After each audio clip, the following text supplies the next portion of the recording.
এই বিশাল ফ্যাক্টরির ভিতরে ঢুকলে আপনার মনে হবে আপনি কোনো বনের ভিতরে চলে এসেছেন। চারিদিকে শুধু লাখ লাখ কলা গাছ। দূর থেকে দেখলে মনে হবে এটি কোনো বিশাল ভাগাড়, কিন্তু আপনি জানলে অবাক হবেন এগুলো আবর্জনা নয়, বরং মিলিয়ন ডলারের কাঁচামাল। আমরা সবাই জানি কলা পাড়ার পর গাছটি আর কোনো কাজে লাগে না, কিন্তু এখানে প্রতিটি গাছ থেকে তৈরি হচ্ছে বহু মূল্যবান ফাইবার। আজ আমরা দেখব ফেলে দেওয়া একটি গাছ কিভাবে আধুনিক ইঞ্জিনিয়ারিং এর মাধ্যমে হয়ে উঠে দামি কার্পেট আর টেকসই কাগজ। কলা গাছ কাটার পর এর আসল যাত্রা শুরু হয়, কিন্তু এখানে একটি বিশাল চ্যালেঞ্জ আছে। কলা গাছ মূলত 95% জল দিয়ে গঠিত। গাছটি কাটার পর যদি এটি দীর্ঘক্ষণ পড়ে থাকে, তবে এর ভিতরের কোষগুলো ভাঙতে শুরু করে এবং ফাইবার বা তন্তুগুলো তার গুণমান হারায়। তাই গাছ কাটার পর 24 ঘন্টার মধ্যেই তা প্রসেসিং ইউনিটে পৌঁছাতে হয়। ফ্যাক্টরিতে আসার পর প্রথম কাজ হলো কাদা আর পাতা সরিয়ে গাছগুলোকে ঝকঝকে পরিষ্কার করা।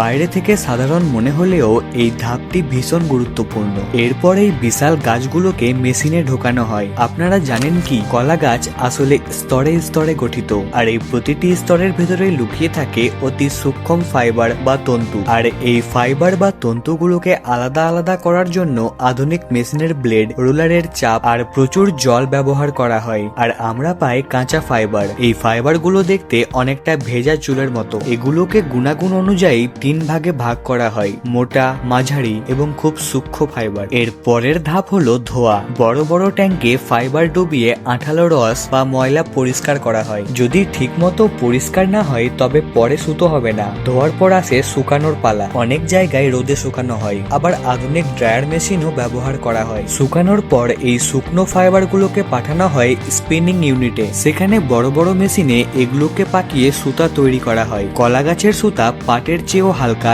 এবং টেকসই। আজকাল বিশ্বজুড়ে ইকো ফ্রেন্ডলি বা পরিবেশ বান্ধব পণ্যের যে জোয়ার চলছে, সেখানে কলা গাছের ফাইবারের তৈরি কার্পেটের চাহিদা অনেকটাই বেড়েছে। এছাড়া এই ফাইবারের তৈরি কাগজ দিয়ে তৈরি হয় দামি নোটবুক, গিফট ব্যাগ, এমনকি ফিল্টার পেপার। প্লাস্টিকের ব্যাগের বিকল্প হিসেবে এই ফাইবার ব্যাগ এখন বিশ্বজুড়ে সমাদৃত। আর এই ইন্ডাস্ট্রির সবচেয়ে সুন্দর দিকটি হলো এখানে বিন্দুমাত্র অপচয় নেই। ফাইবার বের করার পর গাছের যে নির্যাস বা জল অবশিষ্ট থাকে তা ফেলে দেওয়া হয় না। এতে প্রচুর পরিমাণে পটাশিয়াম এবং নাইট্রোজেন থাকে। ফ্যাক্টরির এক কোনায় বিশাল কম্পোস্ট ইউনিট থাকে, যেখানে এই বর্জ্য পচিয়ে উচ্চমানের জৈব সার তৈরি করা হয়। এই সারই আবার সেই কৃষকদের কাছে বিক্রি করা হয় যারা কলা চাষ করেন। এটি একটি নিখুঁত চক্রাকার অর্থনীতি বা সার্কুলার ইকোনমি। প্রকৃতি থেকে যা নেওয়া হচ্ছে তা আবার প্রকৃতিতেই ফিরে যাচ্ছে। তো বন্ধুরা, যে কলা গাছকে আমরা কাদা মাটির জঞ্জাল মনে করতাম, সঠিক প্রযুক্তি আর উদ্ভাবনী চিন্তার মাধ্যমে